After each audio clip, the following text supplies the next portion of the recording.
L-iktar imsieħba soċjali awguraw li l-Prim Ministru Joseph Muscat għar-rebħa elettorali li kiseb.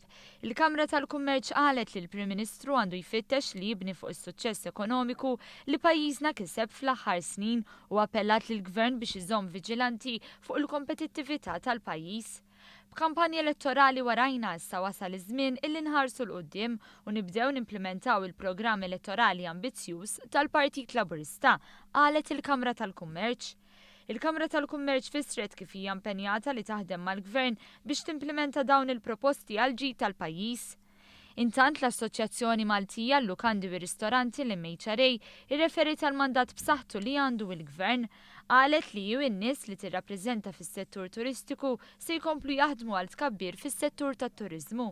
L-MHRA wkoll qalet li l-Gvern għandu jiffoka fuq tkabbir ekonomiku sostenibbli u tenniet li fejn hemm kwistjonijiet ta' governanza għandhom ikunu indirizzati.